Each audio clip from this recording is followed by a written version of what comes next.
The river twisted like a silver serpent through the canyon, its surface cracked with ice and glinting beneath a pale winter sun. Trees stood naked along its banks, shivering in silence, and the wind moved with the hush of a forgotten hymn. It was the kind of morning that carried ghosts. Colt Merriweather didn't speak to ghosts, but he had learned to listen to their silence. 30 winters had passed over his shoulders, most of them spent on horseback or under open sky, and all of them colder since Clara died. He wore her wedding ring on a cord around his neck now, the only thing he allowed himself to carry from that life. The rest he left buried behind the barn where wildflowers grew in spring. His boots crunched frostbitten gravel as he dismounted near the shallows, reins slung loose over a branch. This wasn't a morning for mending fences or checking cattle. Something else had drawn him here, something quieter than reason. A pull in the gut. Maybe it was loneliness. Maybe it was something older. The water gurgled softly. Then he saw her. At first, it was a tangle of dark hair snagged on the reeds, almost too still to be real. Then the shape of a body emerged, half submerged, unmoving, with fingers curled as if gripping something invisible. Colt's heart stilled. A woman. He splashed into the freezing river without thinking. The water clawed at his legs, seeping into his boots, stealing the breath from his chest. She was heavy with sodden clothing and colder than the river itself. He cradled her head above water, lifting her with rough, shaking arms.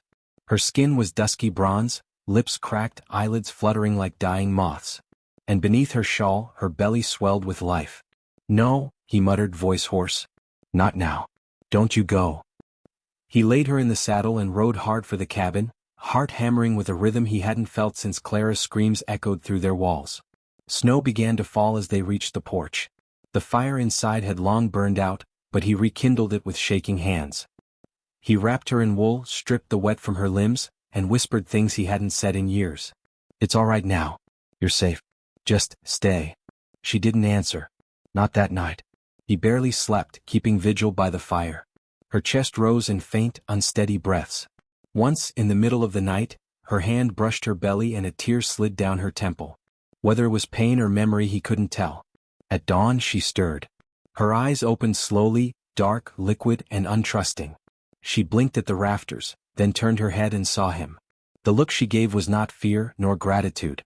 It was the hollow, haunted look of someone who had lost everything and wasn't sure if she'd been spared or punished. He offered her a cup of water. She didn't reach for it. "I'm Colt," he said quietly. "You're safe here."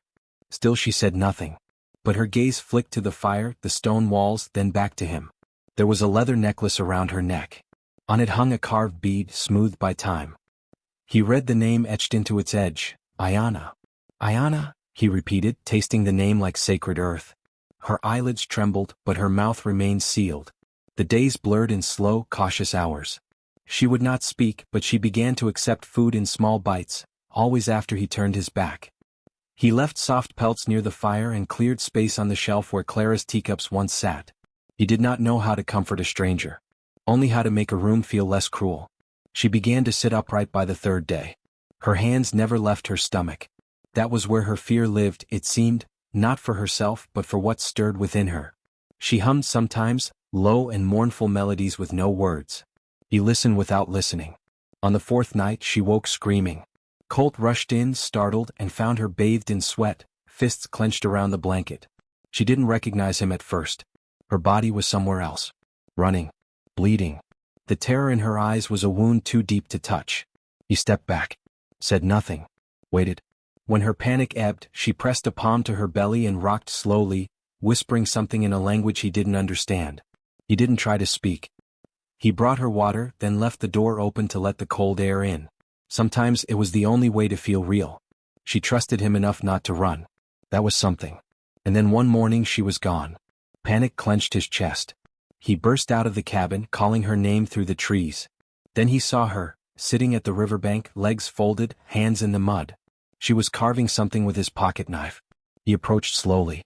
She didn't look up but held out the small wooden shape. It was a fox. Simple. Careful. "For you," she said. Her voice was soft, hoarse but clear. He swallowed the emotion that surged like spring floodwaters. "Thank you." Ayanna met his eyes for the first time without flinching. That night he found his old saddle mended. She had done it by lamplight, silent as snowfall. "You didn't have to," he said. She shrugged. "You didn't have to save me." Outside the wind stirred. Something in the air had changed. He sat across from her, nursing coffee too strong and too bitter. Why were you in the river? Her face closed, but she answered after a moment. They came for our land. Burned the winter lodge. Shot the old ones. I ran. And the child?